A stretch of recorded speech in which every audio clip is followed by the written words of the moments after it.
Well, thank you very much, Professor Lepesant, for coming. He's one of our professors at CIFE. We had the joy of having a few lectures. And today he is going to join us on the topic of renewables in the EU after the Russia-Ukraine War. And Mr. Lepesant is senior researcher at the National Center for Scientific Research. He's also an associate fellow for the Asian Energy Studies Center, as well as a lecturer at Science Po. And we know him through the clean energy track of CIFE Master in Energy Transition and Global Governance. So, dear Professor, thank you very much for coming. My pleasure. Let's get straight into it with the first question. So, after the Russia-Ukraine war, how quickly can Europe end its dependence on Russian fossil fuels? Well, we don't know when the war is going to stop. But shortly after it started, the EU decided to impose some sanctions on energy, on oil, gas, coal. We should not forget that Russia was providing, was the first provider of coal, of gas, of oil to the EU. So very quickly, a ban on coal has been decided. On oil, the ban is taking place now in February 2023.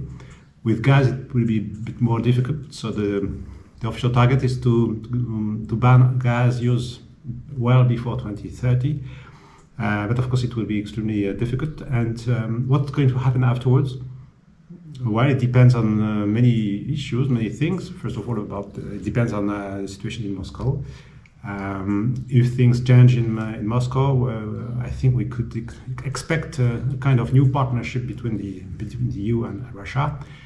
If the situation remains as it is, well, it will be very difficult to have new relationships with Russia.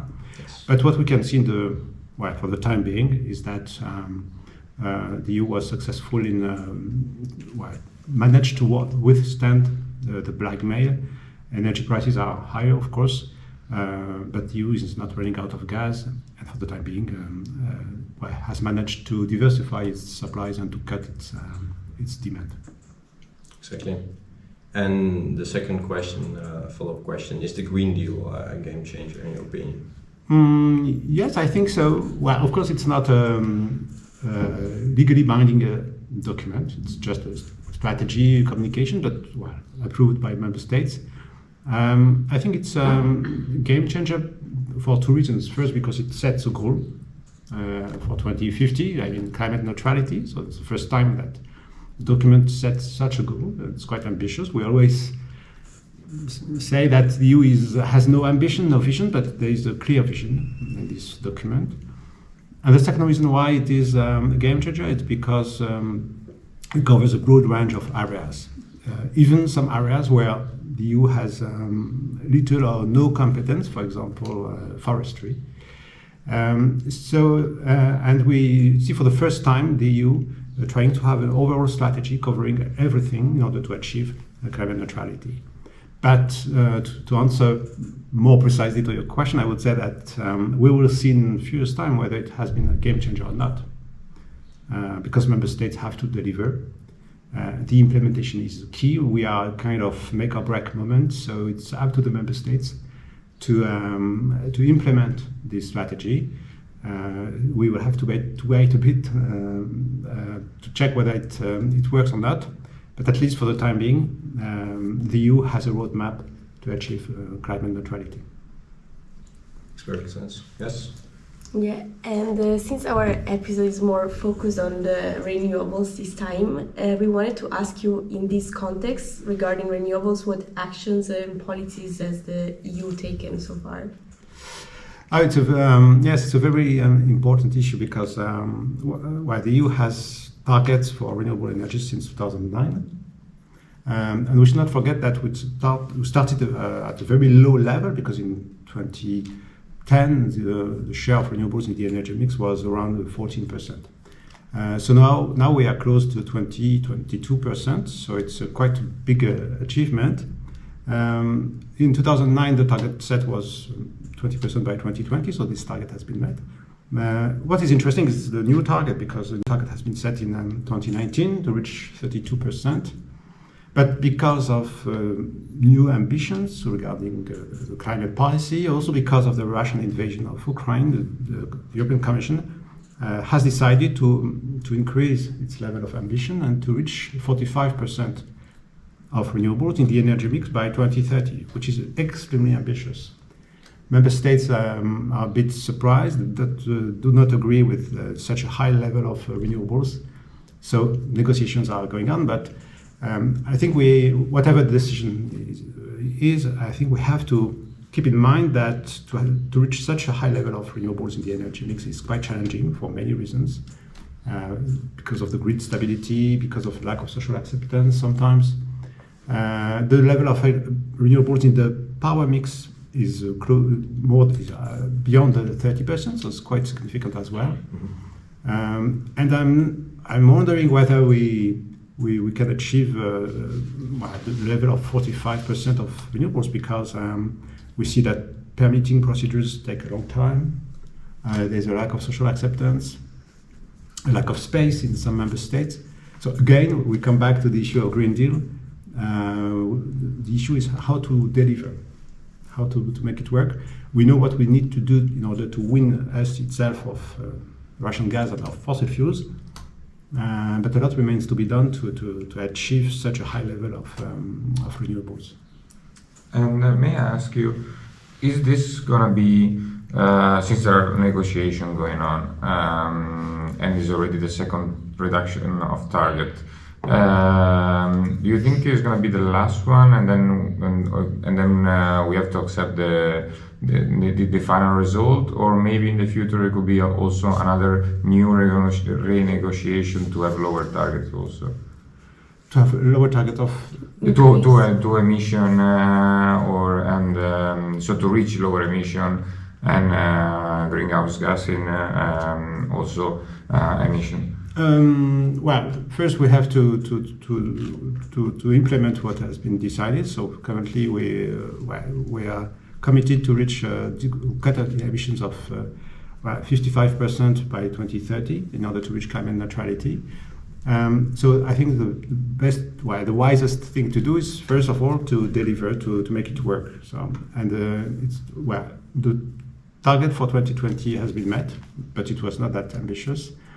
This one is much more ambitious. So first we have to deliver, and I think it's time now to stop increasing the level of ambition. It's time to deliver, because we are now talking.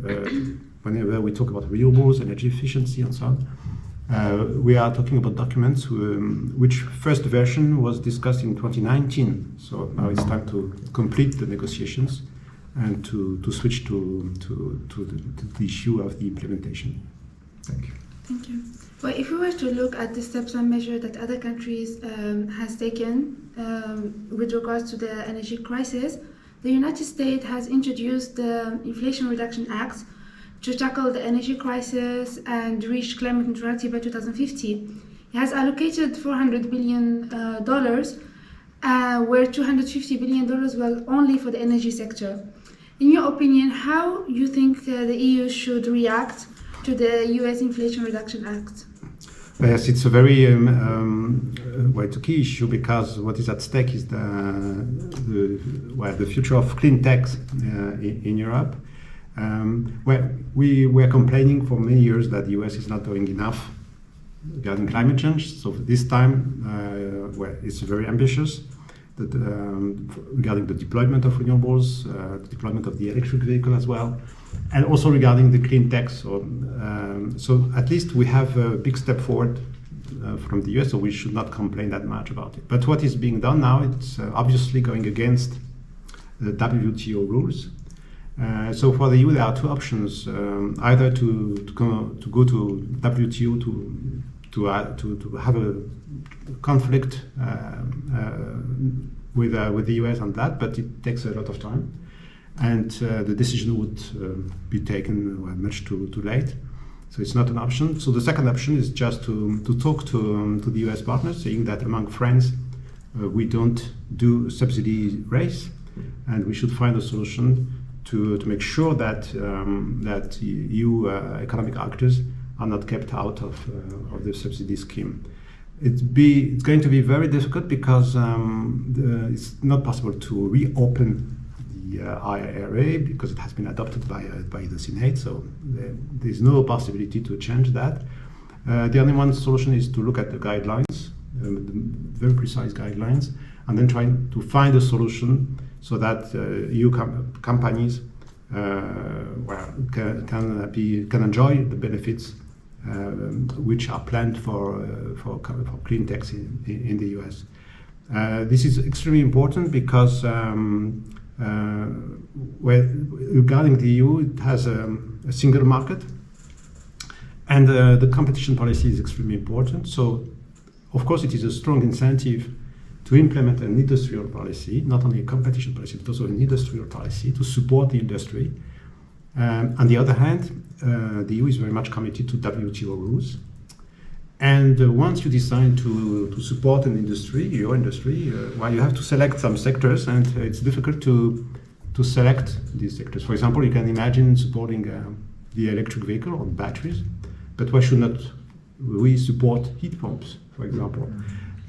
So it raises a lot of questions, and the best would be to find an agreement with the US authorities as soon as possible, because otherwise most of the investments planned in Europe might take place in the US. Going back to renewables, I had another question, because according to the International Energy Agency, renewables are going to overtake other sources of energy by 2025 and become the first energy source in the world. And by 2027, they say solar energy is gonna take over also coal and become the first energy source in the world. But with the Russian conflict in Ukraine, we saw that there has been a comeback of coal. Do you think that this comeback could substantially hamper the EU decarbonization path, or these projections by the International Energy Agency are gonna become true in the future? Yes, you are right to raise this issue, but I hope I'm not too optimistic, but I think it's only a short-term issue. Yes, we saw some coal-fired power plants coming back to the market, but they won't be responsible for a significant increase of emissions. So that's not such a big problem. And in the long term, I think the phasing out of coal is something which should be taken for granted, because we have the ETS. So with high carbon price, it's quite difficult for coal to compete with other sources of energy. We have quite tough regulations regarding air pollution. And countries which had coal deposits are running out of coal. So you have to import coal. You cannot import it from Russia anymore. So it's more and more difficult to import coal. It's more and more expensive. And we can expect gas prices to decrease in the months to come. So I think coal has no future. But of course, it will take us some time in some member states, that's for sure. But I can't imagine that this crisis will will give the possibility to the coal industry to survive beyond 2038 or 2040. But of course, if we are serious about the climate change, about the Green Deal, we should not stick to such a timeline. We should phase out coal as soon as possible, of course. Thank you. Since Ginevra brought up the importance of renewables in the future, I wanted to ask you, can you put a focus on the importance of interconnectivity between the EU member states? Why interconnectivity is so important for the energy transition? Yeah, well, it is extremely important. You are right, because we noticed it during the crisis. The fact that there are some interconnections, gas and electricity interconnections between member states, helped European member states to face the crisis, to help each other for electricity and for gas. So it was extremely important to have these interconnections. But the other reason why it is important to have them is because the EU is committed to have a single market for energy. And how can you have a market if you cannot transport goods from one member state to another. So it's one more reason to have good interconnections. It's also important to have good interconnections with neighboring countries. If you look at the gas interconnection with Ukraine, they have been very helpful to supply Ukraine with gas, for example. The same with our southern neighbors. It's extremely important to have strong interconnections with our neighboring countries. And in the future, of course, the issue number one is what's going to happen to the gas grid. Because the gas grid is very important in Europe, especially in some countries. And we can expect that hydrogen is going to play a key role. And of course, transporting hydrogen will be an issue because we cannot produce hydrogen everywhere in Europe, especially green hydrogen. So we will have to import it. And then it will be very important to have interconnections. So for political reasons, for economic reasons, and also for the sake of the energy transition, we need strong interconnections between member states. But for that, we need a lot of money, we need financing, and again, we need social acceptance because not everybody wants to have a high voltage transmission line close to the place where he lives. Yes. And staying on renewable, but on the social, I wanted to ask, in 2021, the data told us that the solar sector alone employed 100,000 new workers, is 30% more than the prior years, and this is a clear sign, in my opinion, of what's going to be the future. Even though 80% of those workers hired are working now in the installation sector, in the installation part of the solar sector. So, what is the future of the work sector in the renewable? Yes, you are right that most of the people are employed in the installation sector, but I think it's better than nothing. It's still something that to have so many people in the installation sector. It is one reason why we should not. We should make sure that renewables are deployed and are cost effective, cost competitive. But of course, the main issue is the high skilled jobs, which are in short supply in many member states. The only one solution is, I think it's to invest in new capacities and to make it possible to deploy wind farms, solar farms, and other technologies such as geothermal, for example. But for that, we need targets. We have them thanks to the Green Deal. We need financing, and we have financing. There is a lot of money available. But again, we need better permitting procedures. And the other aspect, of course, is about the industrial policy. That means that we should make it possible to build solar panels and wind turbines in Europe. So this is the case for most of the wind turbines, although the competition is becoming very tough. But it's not true for the solar sector. So you had in 15 years ago, you had more jobs in this sector than you have today. So of course, it's very disappointing. So I think we need first to make sure that renewables are deployed, that we have more and more capacities, that the industry is as much as possible located in Europe. But we also need a training policy. Why? Because we are going to lose a lot of jobs in the coal sector, for example, in the gas sector maybe, and we need to make sure that these people can be employed elsewhere. So we need training, vocational training, and this should make it possible to have more and more jobs in this sector.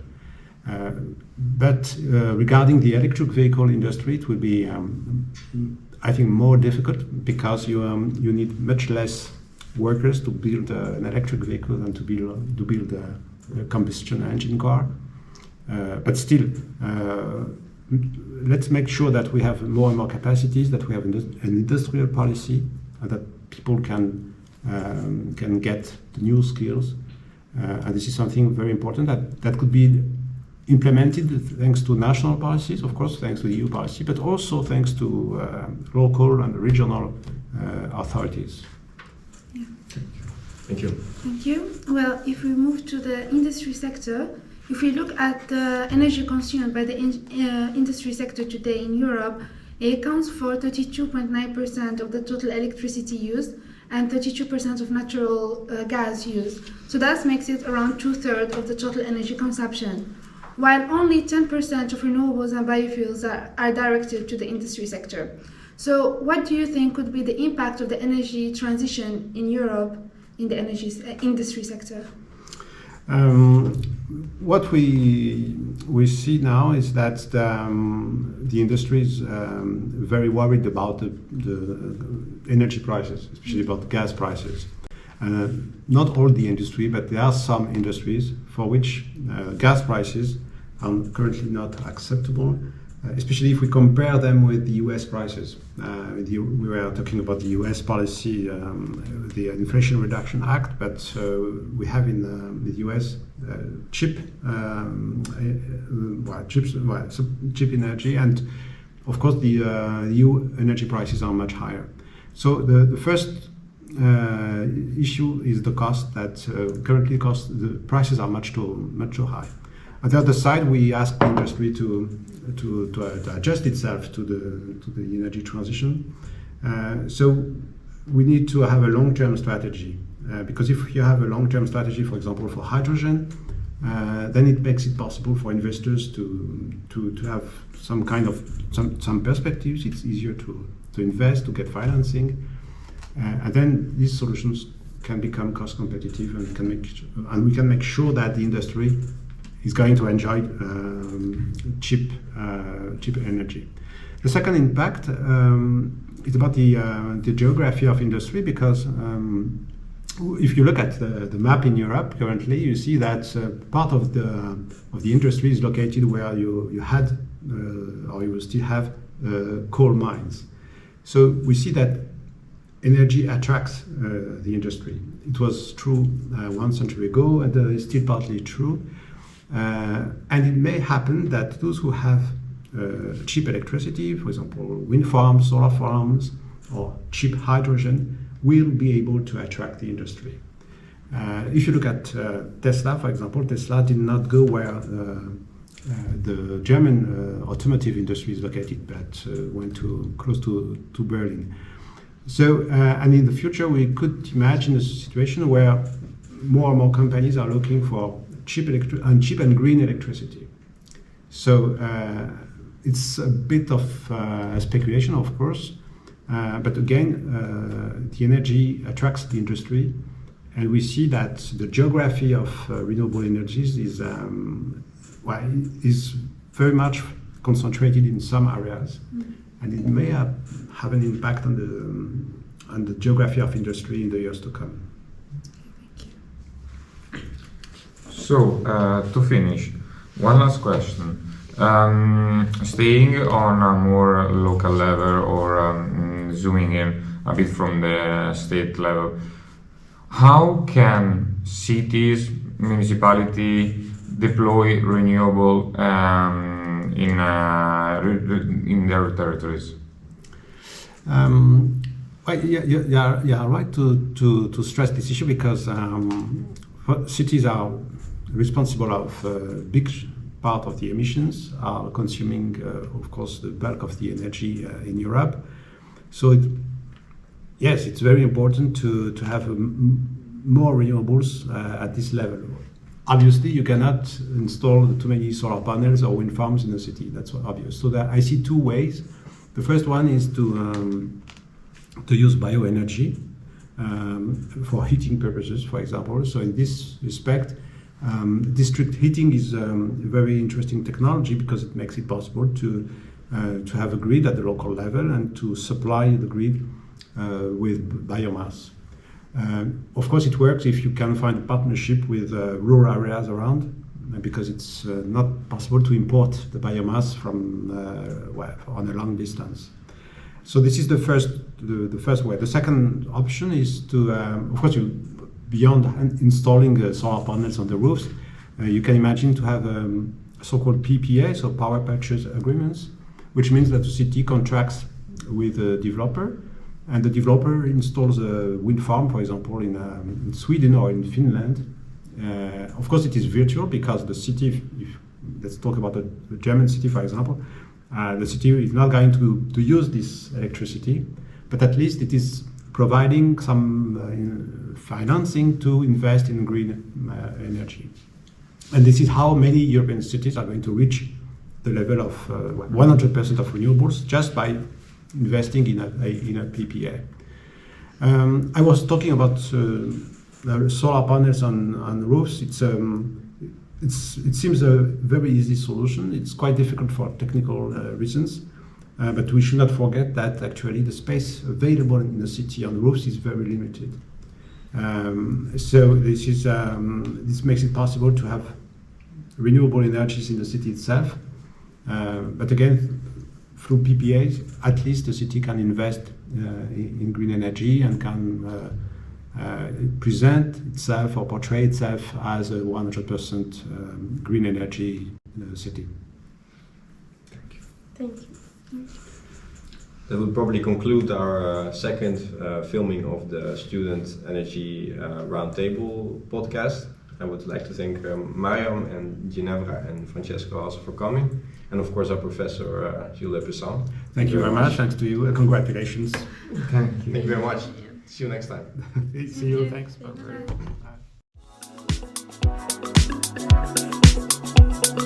Bye.